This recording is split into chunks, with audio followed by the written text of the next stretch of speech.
पर ते आपल्या शेजारी त्या बयोताई राहायच्या ना. बयो म्हणजे जिचे तुम्ही पुन्हा लग्न लावले ती ना? हा वय वय वय तीच ती. आता तिचे काय? त्या बयोताईंच्या माग आबा मालक हुरळूनच गेले होते. हो बाई. हा सारखे तिच्या माग पुढं करायचे. हे माझ्या ध्यानामध्ये आलं. मी लगेच रामवहिनींना सांगितलं.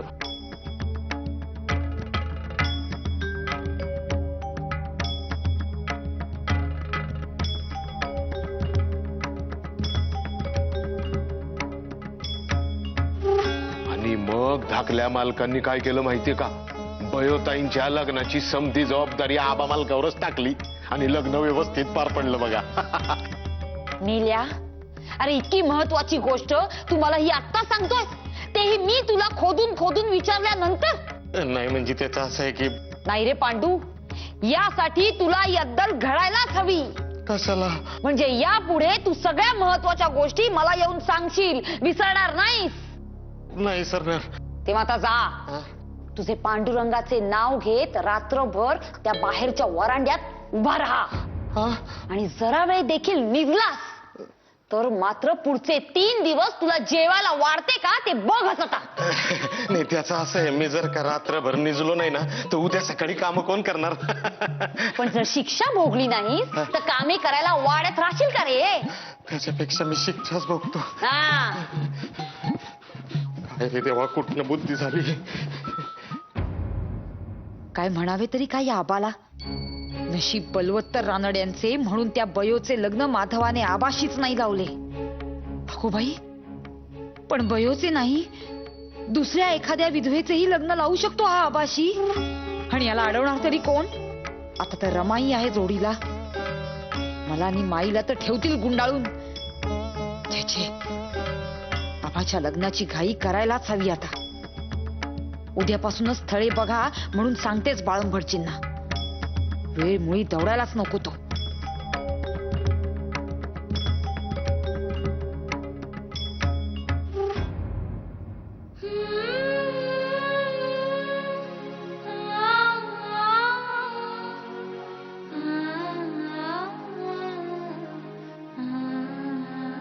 रमाबाई,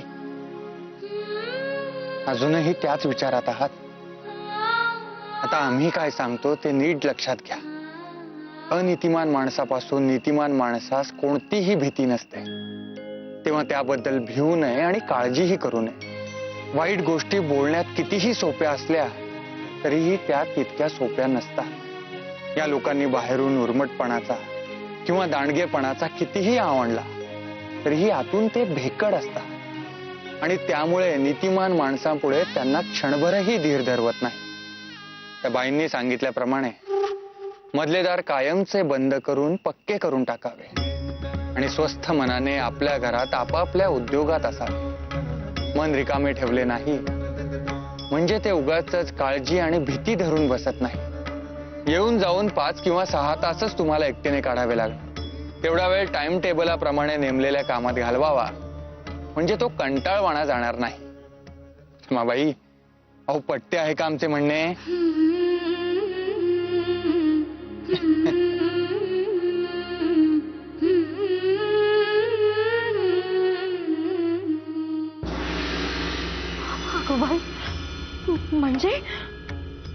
म्हणजे आबा त्या बयूशी?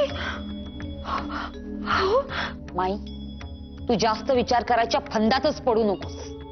वास्तविक बघता आतापर्यंत फक्त आबाचेच नाही तर त्याच्या पाठोपाठ बाबाचेही लग्न हे व्हावयास हवे होते. माधवाचे काय? तो असतो फिरतीवर, त्यामुळे त्याच्याशी बोलायची सोय नाही. आणि इथे आला की पडलाच माणसांचा गराडा. माई, पांडूने जे काही सांगितले त्यावरून तरी आबास लग्नाच्या बंधनात अडकवायलाच हवे. हो, आणि तिकडे काय नवमतवाद्यांचे राज्य? मग तर या स्वातंत्र्य मिळणारच. मग हा नाही भोकणार? माई, नाही बाई, विषाची परीक्षाच नको. मला तर ह्याच गोष्टीची भीती वाटते की माधवाने आबाचे लग्न एका विधवेशी जर लावून दिले तर मग तर कल्याणच होईल गो. तेव्हा आणि आपल्याला कधी कळेल? लग्न लागल्यानंतर.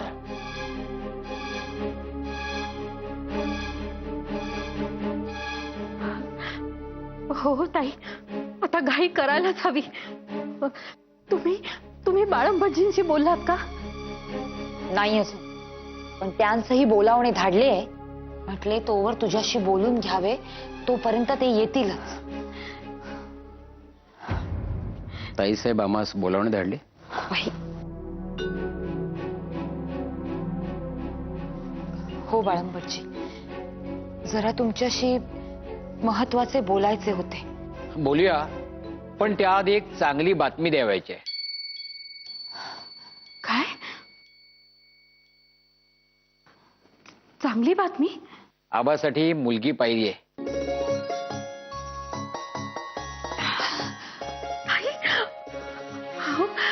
काय सांगताय काय? दामोदर पंत गोखले यांची कन्या द्वारका 9 वर्षांची आहे. पुण्यातलीच आहे सारी मंडळी. Damodar Pant public work department मध्ये होते, आता पेन्शनर आहे. पाहताई, योग योग म्हणतात ना, तो हा असाच हो. अहो, आभासाठी स्थळे पहा हे सांगण्यासाठीच मुळी तुम्हाला बोलावणे धाडले होते. आणि तुमच्या तोंडून देवच बोलला हो. आबाची बायको अगदी चालतच आली म्हणावयाची. बाळंबरजी, मी काय म्हणते, नाही म्हणजे पत्रिकेचे वगैरे सारे प्राथमिक तुम्ही बघून घ्या. हो. आणि जर सारे जुळले तर मुलगी बघून घेऊ. आणि जर मुलगी पसंत पडली तर याच सुट्टीतला मुहूर्त काढूया आणि लग्न उरकून घेऊ. कसे माई? हो, अगदी बरोबर बोललात. अहो, हा योग जुळलाच आहे असे मन म्हणते आहे माझे. ठीक आहे, मग लगेच कामास लागतो. शुभस्य शीघ्रम.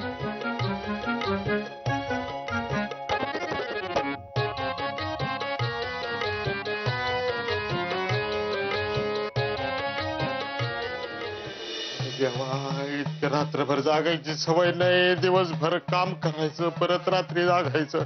जय जय राम कृष्ण हरी, जय जय राम कृष्ण हरी, जय जय राम कृष्ण, जय जय राम, जय जय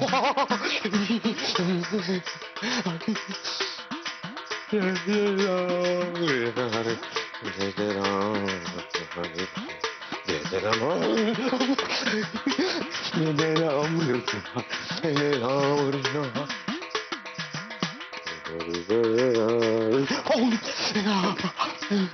जय जय राम.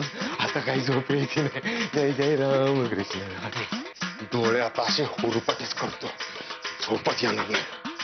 जय जय राम कृष्ण, जय जय राम कृष्ण हरे, जय जय राम कृष्ण हरे, जय जय राम कृष्ण हरे, जय जय राम कृष्ण हरे, जय जय राम कृष्ण हरे, जय जय राम कृष्ण हरे, जय जय राम कृष्ण हरे, जय जय राम कृष्ण हरे. पांडू दादा, अहो काय झाले तुम्हाला? अरे काही नाही, ताई काकू साहेबांनी शिक्षा केली ना, त्यामुळे झोप उडवत होतं म्हणून डोळे उरफाटे केले. हुरफाटे. हा हा, झोपला येत होती ना झोप उडवण्याकरता. अरे पण तू कुठे निघाला रात्रीच्या वेळेला? रात्रीचा? अहो पहाट झाले, पहाट पाणी भरायला चाललोय. असं नका करू. या पांडू दादाचा ऐक, काय मला रात्रभर लय झोप येते. काय माझी झोप काय उडाना. एक मला चापट मार, चापट. मी आणि तुम्हाला काय चेष्टा करता पांडू दादा? नाही नाही, चेष्टा नाही, खरंच माझी झोप उडवण्याकरता मला एक चापट मार, चापट चापट. नारू साहेब, तुम्ही मला चापट मारताय का थापटताय? अशी नाही मारायची. अरे हातामध्ये काय बांगड्या भरल्या का तू? अशी मारायची. उडली ना. अशी ती अशी कशी अशी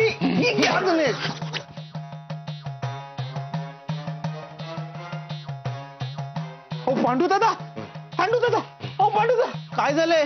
नाही नाही, मला काही झालेलं नाहीये. झोप उडाली की नाही? मी तुला माझी झोप उडवायला सांगितली तर तू मला झोपवलं.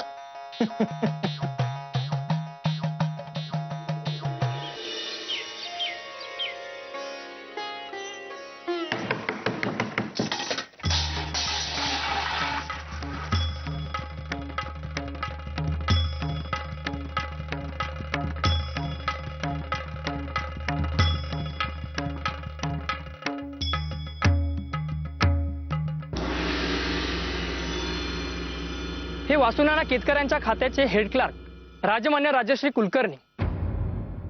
नमस्कार. नमस्कार. आपल्यासारख्या थोर माणसाची भेट घडण्याचे भाग्य मिळाले, फार बरे वाटले. कुलकर्णी, आंबेकरांनी तुम्हास वासुनाना केतकरांच्या वागण्याविषयी कल्पना दिलीच असेल ना?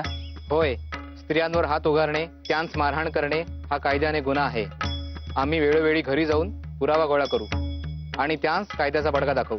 होय, अगदी स्टोक गाठल्यावर तो उपाय आहेच, परंतु त्याने माणसात सुधारणा होत नाही. लहान तोंडी मोठा घास घेतोय साहेब, पण ही असली अधम माणसे सुधारण्याच्या पलीकडे असतात साहेब. अगदी निर्ढावलेले आणि स्वभावतच नीच असतात अशी माणसे.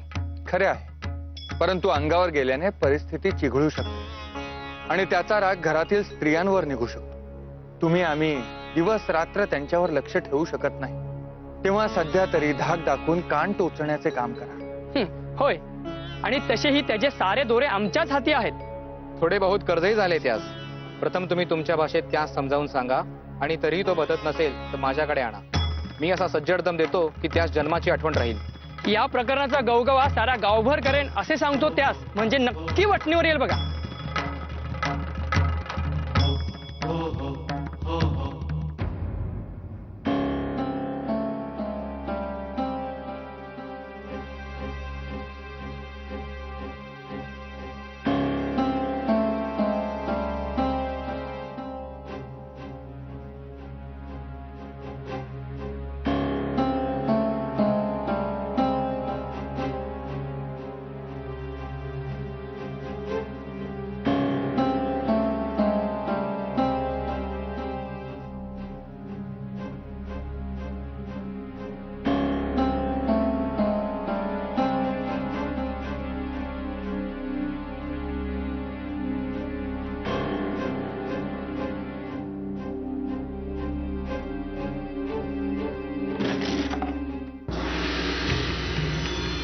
जी, काही हवे आहे का? नाही जी, काही नाही. जज साहेबांनी सांगितलं होतं दरवाजापासून हाकेच्या अंतरावरच उभं राहा, आणि तुम्ही आवाज दिला, हाक मारली किंवा आतून पडल्या धडल्याचा आवाज आला तर लागलीच धावत मदतीला जा. म्हणून छान इथंच उभा आहे मी. बरे, थांबा येतेच. जी,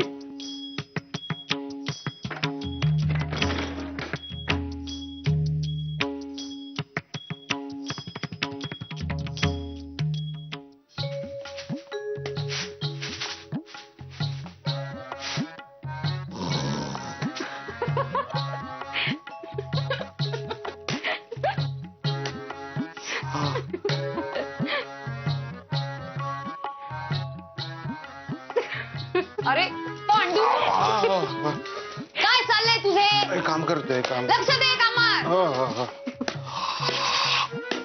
रे पांडबा, अरे झोप कशी उडत नाही रे तुझी? हा, असं पेंगत राहिलास ना तर हात बीत कापून घ्यायचास. नाही, त्याचं काय आहे, ताई काकू साहेबांनी परवा रात्री मला जागर राहायची शिक्षा दिली होती ना. परवाची झोप पिऊन टाकली मी, त्यामुळे पोटामध्ये गुदगुल्या करते ती झोप आणि आता पेंग येते. काय नाही पांडू, कसे आहे ना, तुला त्या रामशास्त्री प्रभूण्यांसारखी शेंडी नाहीये रे. नाही तर ती शेंडी बांधली असती म्हणजे रात्रभर जागा राहिला असतास तो. अहो, पण तसा पण रात्रभर जागा होतो ना परवा मी. हो, कामाकडे लक्ष दे, कामाकडे लक्ष दे. देतो.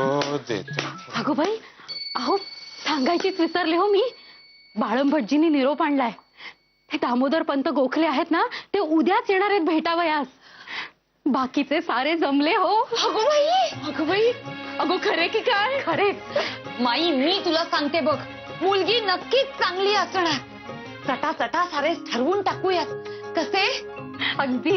माई, अगो आता तुला हक्काची सून येणार गो. म्हणजे आता कसे, कामाची मुळी काळजीच नाही. नाही, आणि हाताखाली नाचानाच करायला सूनच हवी हो. ते बघा, कामाची काळजी नाही एवढेच वाक्य ऐकून हातातले काम दिले टाकून आणि पडला रेडा आडवा. अरे पांडू, पांडू, काय आता तुम्ही परवा दाखवलं म्हणून झोपलो. एवढं काय झालं, मारायला धान्य वाया जातो, त्यापेक्षा नाही झोपत मी.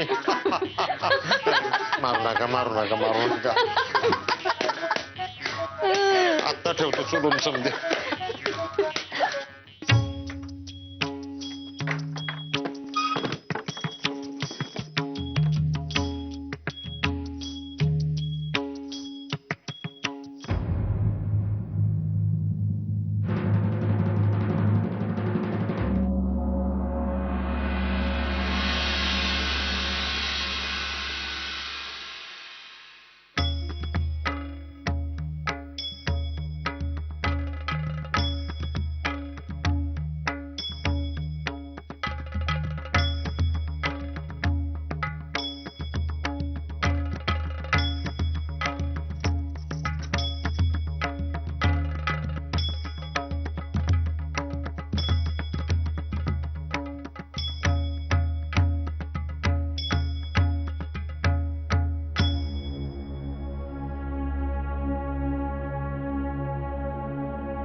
आमचे आमच्या वरिष्ठांशी बोलणे झाले. आम्ही काय समजायचे ते समजलो. पुन्हा अशी चूक होणार नाही. आम्ही योग्य ती काळजी घेऊ. क्षमस्व.